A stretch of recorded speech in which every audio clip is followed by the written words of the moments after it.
There was a time not too long ago when values, discipline, and boundaries shaped our society. I was born in 1963 and raised in New York City. And I remember the days when a young girl getting pregnant at 14, 15, or even 18 was still considered a shame in most families. That didn't mean it didn't happen, but when it did, it was met with seriousness and not celebration. We understood that early sexual activity came with consequences, physical, emotional, and spiritual. And really and truly, I know back up in New York City where most of the families that migrated there came from the South. The Great Migration from the South in the 40s and 50s and surrounding times. When she got pregnant, nobody knew. You just didn't see her no more. They would send that young girl down south to have the baby. And often families would say, oh, she went away to school. She's in a special school right now. But we all knew what it was. And it's not like other cultures didn't have children who were 13 and 14 and 15 having babies, but it was a different ball game. That was the culture. But in America, it happened, and it was always happening. But at a certain period, it was just something that we kind of said, hey, wish you would have waited to get married. Wish you would have waited until you were older and can take care of yourself. As a matter of fact, lots of times they'd find the guy who got the young lady pregnant, and there was that shotgun pointed in his face. Hey, you're not going to do this and get away with it. You better start working, because you got a baby and a wife to take care of. There were no ifs, ands, or buts. Oh yeah, there were buts, but you got to pay for the butt that you enjoy, right?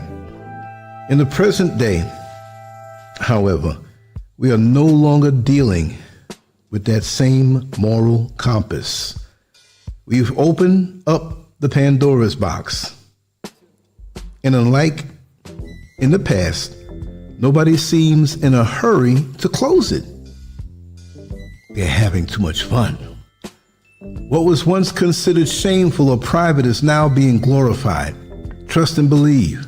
Social media, pop culture, and peer pressure have rewritten the rules of growing up. Girls as young as 11 and 12, and sometimes 10, are thrown into an adult world far too early. And sadly, many parents don't even see the danger anymore. And then we got too many old men who are preying on these young babies. We're not talking about the kind of prayer that goes on in church, although there's a lot of folks out here getting down on their knees and it's not to pray. But it's no exaggeration to say that the average 23-year-old woman today has had more sexual partners than a 53-year-old woman from my generation. Now that's 9 years younger than me, but that's still kind of the same generation. They remember. I don't say that as a judgment, I say that as fact. I've witnessed firsthand. It's a fact. Especially from my years being raised from birth in a fast-paced city, so I've seen it all. But young girls today are exposed to more explicit content, more freedom, and far less accountability than ever before. And the results are showing loud and clear. You see, in the past, sexuality was sacred. Now we know everybody didn't feel that way, but for the most part, we knew it was a sacred thing. Now it's a game. Now you have the term sport FUCKing. It's crazy. There was a sense of timing and purpose behind it. Today, it's a trend, a performance, a way to gain followers and attention online. Snapchat, Instagram, TikTok, they've all become stages for sexual expression before these kids even know who they are. And while the world watches, many of our daughters are losing something they can't ever get back, their innocence. Remember the song years ago? What was it, early 80s?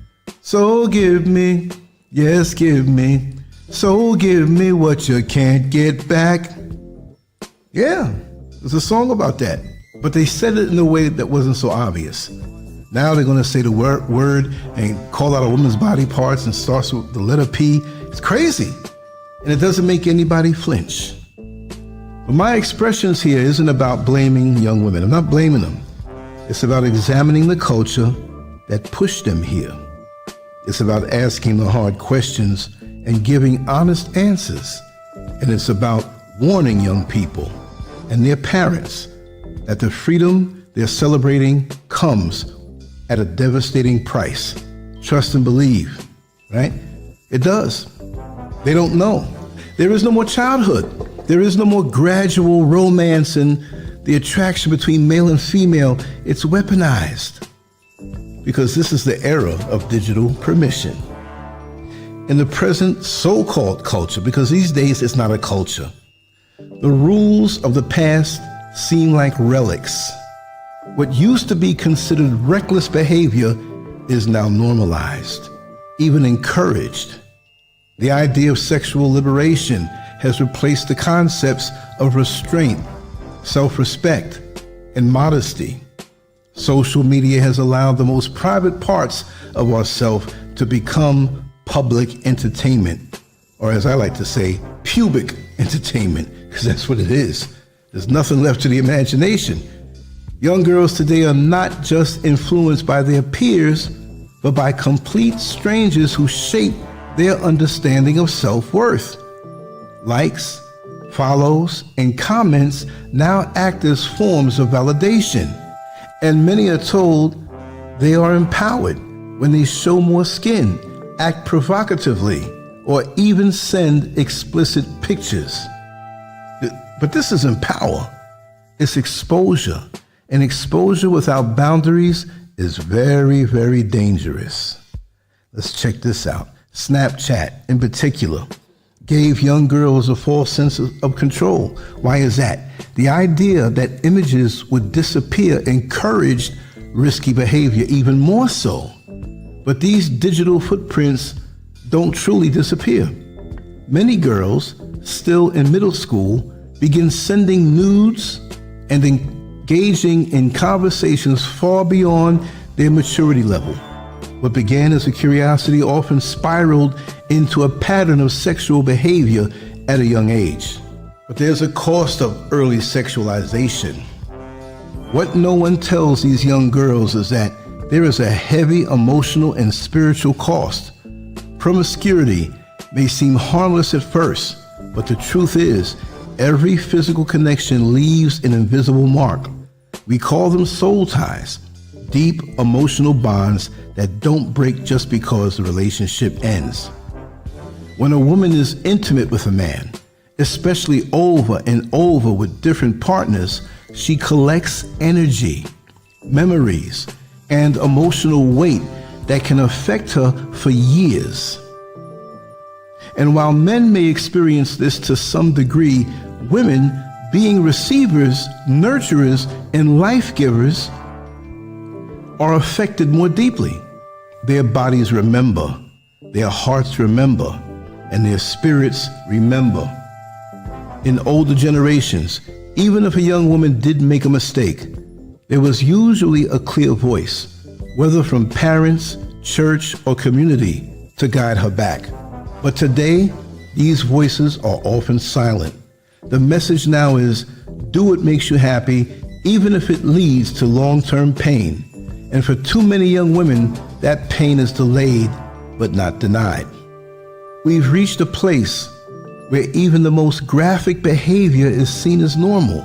Twerking, sexual challenges, and provocative dances are all over social media. And it's not just teens watching, it's younger kids as well.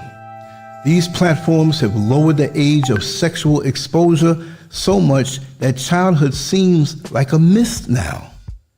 In my time, and I hate to say it that way, but it's the truth, there was a clear line between childhood and adulthood. Now, that line is blurred. Music, TV shows, and viral influences teach these young girls that their worth is based on how sexy they can be. And if they resist, they're called prudes or made fun of. So what do? They go along, but deep down, many of them are hurting. The real danger isn't just pregnancy or STDs. The real danger is the long-term damage to the soul. We are spiritual beings, and when sex becomes casual, the spirit becomes confused. Women who've had many partners often speak of feeling empty, broken, or lost, even if they can't explain why. There is a reason why many cultures treated sex as sacred, because it is. It's powerful, and when used carelessly, it can create deep emotional scars. Some young women will carry these scars for life. Others will never realize that their depression, anxiety, or broken relationships stem from those unhealed wounds. We've gone too far. The moral compass is broken, and very few people are trying to fix it. The culture has moved so far from decency that things which were once disgraceful are now mainstream. And while it may seem like freedom, it's really a form of bondage. These young girls are not empowered, but they're exploited. We have a responsibility to speak the truth, even when it's uncomfortable. We have to ask, what kind of women are we creating? What kind of future are we building when promiscuity is promoted and purity is mocked? If no one sets a new standard, the next generation will go even further into destruction. This isn't about going back in time. It's about restoring balance, reminding our daughters that their bodies are not tools for validation, that their value doesn't come from how much attention they get, but from how much respect they have for themselves. The conversation must begin in our homes, schools, churches, and online platforms. We cannot be silent while the culture pulls our children into an early and dangerous adulthood. We must raise our voices and raise our standards. Because if we don't stand up now, the next 23-year-old will not only have lost her innocence, she'll have never known what it was in the first place.